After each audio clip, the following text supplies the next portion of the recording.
माझी बायको पोरं सांभाळतो. बाकी हे सांगणार नाही.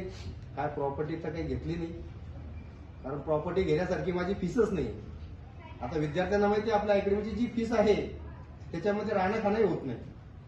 एवढ्या कमी फीस मध्ये आतापर्यंत खूप सारे विद्यार्थी भरती केले होते. अकॅडमीचं नाव एकलव्य असल्यामुळं नंदुरबार धुळ्याचे जे विद्यार्थी आलेत एसटी समाजाचे, ते तिथनं विचारतात सर आपल्या जातीसाठी काही सवलत आहे का, म्हणजे ते मला पण बिल समजून इथं येतात. परंतु मला जातीचा काही विषय नाही, कारण जर एवढा शिकल्यानंतर जो जातीवाद करत असेल तर त्या शिक्षणाला काहीच फायदा नाही.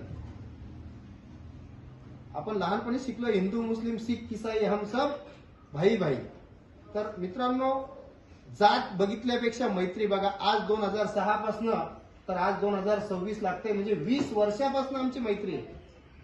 मैत्र करण्यासाठी फक्त तुम्ही बसमध्ये जरी बसलात अवघ्या एका तासामध्ये मित्र होतात, परंतु 20 वर्ष मैत्री टिकणे याच्यामध्ये कुठेतरी प्रामाणिकपणा असतो. आणि माणसाने आध्यात्मिक राहिलं, आपण म्हणतो पाप पुण्य नाही करायला पाहिजे, पाप नाही करायला पाहिजे, पुण्य. मी माणसाने आस्तिक राहावं, नास्तिक नाही.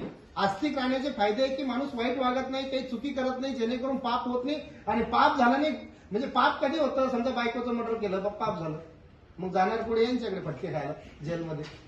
पाप तर होणार बायकोला मारल्यानंतर, पण मग नंतर होणार काय, सजा होणार आहे आपल्याला. आपण चोरी करणार आहे, आपण पाप तर करतोच आहे. जर मनामध्ये पापाची भीती असेल तर तुम्ही चोरी करणार नाही, आणि चोरी केली नाही तर तुम्ही जेलमध्ये जाणार नाही.